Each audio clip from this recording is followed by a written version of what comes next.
The Olympic champion, 3 world champions and all 3 medalists from Sydney 2000 in the lineup for this, the first of our 14 gold medal finals, the women's single sculls. Attention.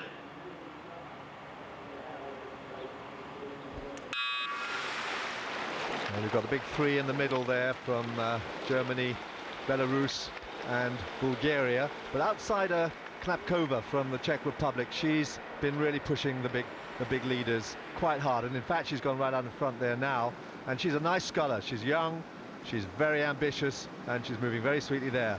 But on the far side, just 2 down there in lane number 2, Rumania Nekova of Bulgaria. She likes to get out quite fast, but nice to see also the Olympic champion Karsten sitting there in lane 3. She's up there with the leaders, and she seems to be reinvigorated since the last couple of years when she's been trying to double up and doing too much, I think, on the circuit. Here she can focus completely on this one event. Well, I just wonder whether we're going to get the sort of finish that we had 4 years ago in Sydney when Ekaterina Karsten, after a 20-minute wait, was given the verdict over Rumiana Nekova. The margin 12 thousandths of a second. But it is Knapkova, Dan, who's still got the advantage. Yeah, it's surprising to see Germany sitting that far back there. She usually gets away pretty well, rutschow-stomporowski. She's sitting there, poised, looking quite comfortable, but she is about 3/4 of a length down, and she's got a bit of work there to make up in this second 500. Well, the only one who's losing touch at this stage is Spain's Nuria Dominguez, who was actually born in Toronto. But here's the promising 23-year-old Czech, Mirka Knapkova. Oh, absolutely. She's a nice sculler too. She does move very, very sweetly, and the boat runs nicely. And but you can see there that Bulgaria, Nekova there, is moving very nicely up in front. Coming to the end of the first quarter, Sonia Waddell, very much on the premises, 31 years of age in her second Olympic Games, and has even expressed the idea that whatever happens today, she might well continue on to Beijing. Well, her husband might have something to say about that, but he's going to be doing the America's Cup, but she's just slipping off a little bit there, but still in the end. It's interesting to see rutschow-stomporowski for Germany coming through now. She's beginning to push on quite well. Nice close-up there of Rumania Nekova up there on the top of your picture.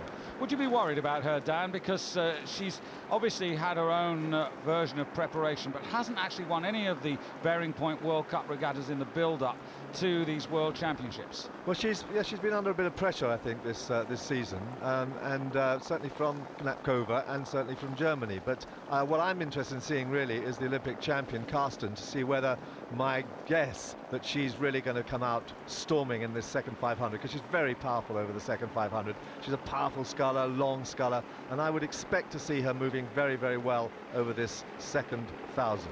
But in fact, the sculler who's moving fastest of all in the blue boat, that's Katrin rutschow-stomporowski, 29 years of age, from Berlin, from the Wannsee Club, and she's really now made a move. She's into second place and putting pressure on the 2 big names to her left, and now looking better than ever. She's really got a good rhythm, Dan. She hasn't done anything spectacular. She's just hardened up in the water, but she's sitting there and she's just coolly sculling right through the field, and it's all happened in this second 500 meters as they come up to the 1,000-meter mark. And it doesn't look as if any of them are responding there. She's just sculled right the way through, and they're all sitting very, very calmly. They are line abreast, these 4 main scullers.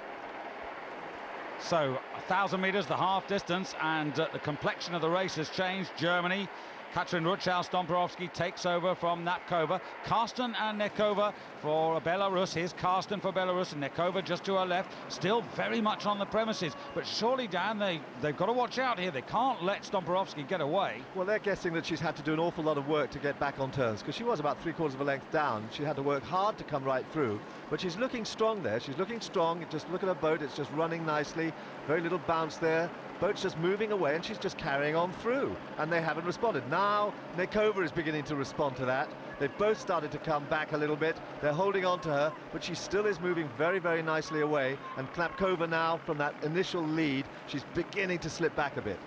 Yeah, still maybe a chance for Knapkova to have a little go for the bronze medal, but it is Katrin rutschow-stomporowski who, off the water, focuses much of her attention as a fashion designer but at this moment trying to realise an ambition that she gave birth to after the Atlanta Olympic Games when she won that gold medal with the German quad. Measure how fast the leading scullers are going, because the New Zealand's Sonia Waddell there slipping well back off the field. She's a good, fast, strong sculler and was a finalist in Sydney as well. But look at the way that rutschow-stomporowski is moving. She's sculling so well, so comfortably, and she's now a length clear of the field, and they still haven't done anything to stop her. Nikova on the far side, just beginning again, as you said, Dan, to try and raise her game. Katarina Karsten going with her, but these two have got an awful lot of water to catch up now. Well over a length, going on for 2 lengths the advantage with just 500 meters to go, and just a hint of the tailwind at the moment, but conditions really good. Well, I'd expect Karsten to start to lift it really now in this last 500 meters, but there at 34 strokes a minute, rutschow-stomporowski is looking very strong. Look at this, she's now moved out to clear water, length of clear water, and she's still going away. It's Nekova who's picked up the chase just there, but it's neck and neck now between Nekova and Karsten. Yeah, well, that's really a reenactment of what we saw in Sydney. It'll be interesting to see whether Nekova can just get the verdict, but neither of those two look as if they're good enough to take the gold medal, because Katarina rutschow-stomporowski has flown, and she is well clear. Nekova just having a look around, seeing where Karsten is, and Nekova also not without a chance. Well, look at that. They're absolutely stroke for stroke, these two rivals here, stroke for stroke, and really making no impression at all on Germany.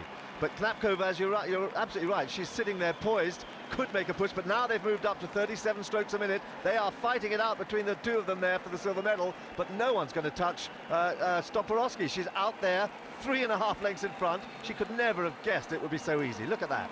Well, this is absolutely emphatic. She was the winner in Lucerne 7 weeks ago, but that was 7 weeks ago when she beat Karsten and Knapkova into second and third, when Nekova was only fourth. But this is a fantastic start for Katarina rutschow-stomporowski and the German squad to take the gold here in the women's single sculls.